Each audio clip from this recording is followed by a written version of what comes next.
Terima kasih kepada rakan-rakan media. Saya ingin berikan pandangan ringkas saya berkenaan belanjawan yang dibentangkan sebentar tadi. Mewakili muda dan MUA, saya ingin memberikan ringkasan dan juga pandangan saya berkenaan rumusan ataupun penerangan yang lebih panjang. Saya akan berikan semasa ucapan belanjawan saya pada minggu depan. But allow me to summarize.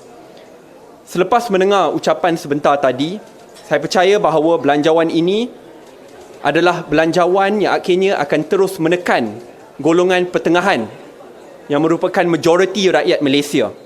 Kalau kita lihat, kita perlu ingat 4 perkara saja. Subsidi rakyat dikurangkan, cukai rakyat dinaikkan, pembaziran diteruskan dan janji-janji dilupakan. Ini 4 perkara asas dan teras kepada ulasan saya pada hari ini. Saya mulakan soal subsidi rakyat yang dikurangkan. Kita sudah dengar sebentar tadi, subsidi kepada makanan ruji, contohnya ayam, telur, ataupun kepada diesel, akan ada yang akan diapungkan dan ada juga yang subsidi akan dikurangkan bukan sedikit, tetapi berjumlah berbilion ringgit. Saya faham bahawa kerajaan katakan mereka ingin adakan targeted subsidi. Tetapi kita perlu ingat, klasifikasi sebagai contohnya T20 di Kelantan dengan pendapatan isi rumah RM8,000, jikalau dibumikan di Kuala Lumpur, pendapatan isi rumah RM8,000, T20 di Kelantan, jikalau di Kuala Lumpur diklasifikasikan bawah golongan B40. Maksudnya jurang itu begitu besar sekali.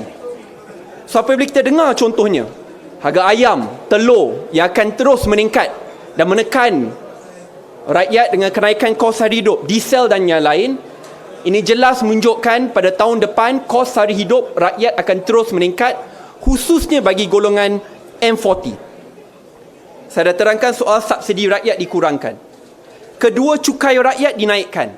Kita dengar sebentar tadi bahawa cukai SST akan ada kenaikan 25%. Daripada 6% ke 8%. Kita perlu faham, ini adalah cukai barang dan perkhidmatan. Maksudnya, jikalau kamu seorang rakyat Malaysia dan secara amnya kamu membuat transaksi 20 kali sehari, setiap transaksi tersebut akan ada kenaikan 2%. 2% ni bukan kecil. Saya berikan contoh. Daripada toiletries, pad, baju, seluar, kasut, peralatan sekolah, ini semua akan ada kenaikan 2%, iaitu 25% daripada jumlah SST yang sudah sedia ada. Saya dengar ucapan sebentar tadi, mereka katakan pengecualian akan diberikan bagi F&B dan juga telekomunikasi. Tetapi kita perlu lihat secara mendalam. F&B, kamu merupakan salah seorang pengurus restoran. Kamu tidak boleh charge pengguna tambahan 2% itu, tetapi sebagai pengurus restoran, kamu perlu beli peralatan. Kamu perlu dapatkan perkhidmatan daripada orang lain. Ada banyak tanggungan-tanggungan tambahan yang kamu perlu buat. Dan apabila peralatan dan perkhidmatan kamu yang menguruskan restoran itu akan meningkat, sudah jelas kamu akan turunkan kos tersebut kepada pengguna, pembeli, kita semua di sini.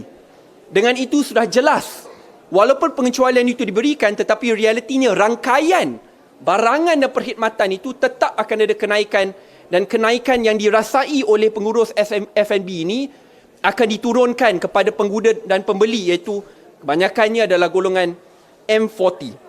Dengan itu jelas kos hari hidup akan naik juga.